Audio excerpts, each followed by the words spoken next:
राधे राधे महाराज जी। महाराज जी, मन में बार बार वासना या विकार आता है, उससे मुक्ति कैसे मिलेगी? तक भगवान का चिंतन नहीं होता तब तक मन मलिन होता है, और मलिन मन में वासना होती है। जब भगवान का चिंतन होता है तो उपासना होती है।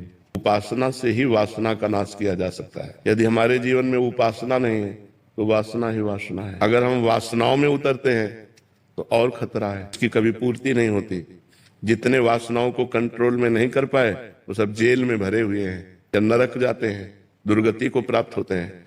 वासनाओं का कंट्रोल करना ही मनुष्य जीवन को उन्नति में पहुंचाना है।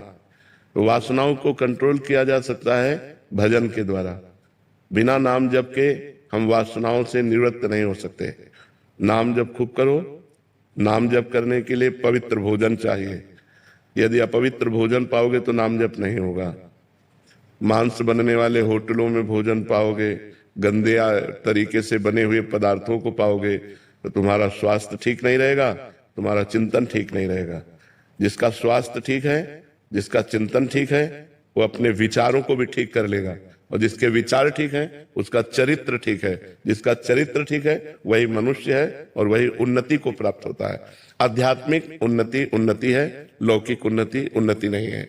लौकिक में आप कुछ भी बन जाइए, मरोगे तो तुम वो पद थोड़ी ले जाओगे, बैंक बैलेंस थोड़ी ले जाओगे। यहाँ का कोई समुदाय तुम्हारे साथ जाएगा।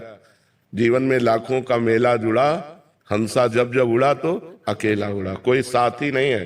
तुम्हारे आचरण, तुम्हारा पाप पुण्य, तुम्हारा भजन, यही तुम्हारे साथ जाएगा। इसलिए उपासना करो, नाम जप करो, मोबाइल से गंदी बातें मत देखो, अच्छे आचरण करो तो अच्छे आदमी बन जाओगे, भगवान की कृपा हो जाएगी। अरे जी, क्या आनंद की अनुभूति ही ईश्वरानुभूति है? जैसी भावना करोगे, भगवान आनंद स्वरूप है, भगवान रूपवान भी है, भगवान अरूप भी है, आत्मस्वरूप भी है।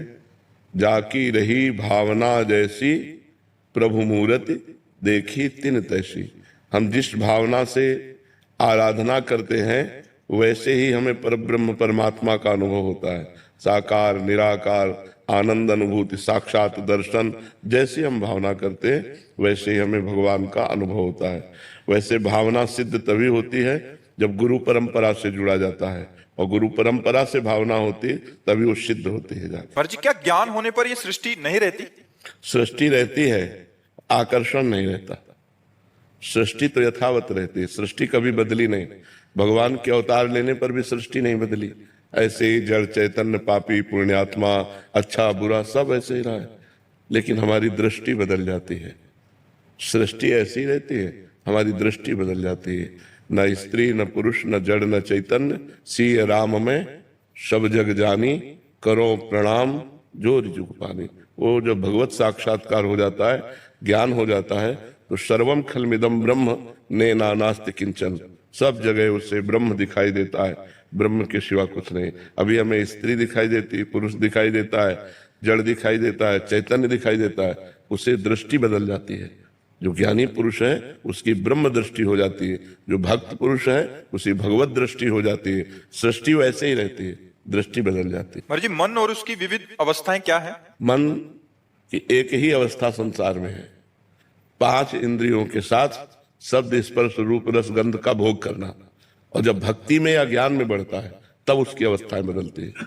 संसार की तरफ तो मना खष्टान इंद्रियाणि प्रकृतिस्थान कर सती, शब्द स्पर्श रूप रस गंध तन मात्रा, इन्हीं में भागता रहता है मन। कहीं भोगना है, कहीं देखना है, कहीं सूंघना है, कहीं छूना है, इन्हीं क्रियाओं में मस्त रहता है। जब उसको भगवत मार्ग दिया जाता है तो उसकी भूमिका बदलती है। भोगों के त्याग की भूमिका, फिर भगवान की तरफ लगना, फिर लग करके भगवान में रुचि होना, फिर रुचि से अनुराग हो जाना, समस्त वासनाओं का नाश होकर भगवान के प्रेम में डूब जाना, या आत्मस्वरूप भगवान में स्थित हो जाना। ये स्थितियां बदलती हैं। ज्ञान में स्थितियां बदलती हैं, भक्ति में स्थितियां बदलती हैं, भोग में तो वही स्थिति रहती है। कभी शब्द, कभी स्पर्श, कभी रूप, कभी रस, कभी गंध, इन्हीं में भागता रहता है 5 ज्ञानेंद्रियों के साथ मन। और इसी में ओवर थिंकिंग, नकारात्मक सोच, चिंता, भय, उद्वेग, इसी में जीव परेशान है। जब तक वो भगवान का चिंतन नहीं करेगा तब तक इंद्रियां मन के साथ भोगों में जाएंगी, और भोगों की कामना, रुपया की कामना, मान प्रतिष्ठा की कामना, यही उसके हृदय में अशांति पैदा कर देगी, और अशांति होने से जीव परेशान हो जाता है।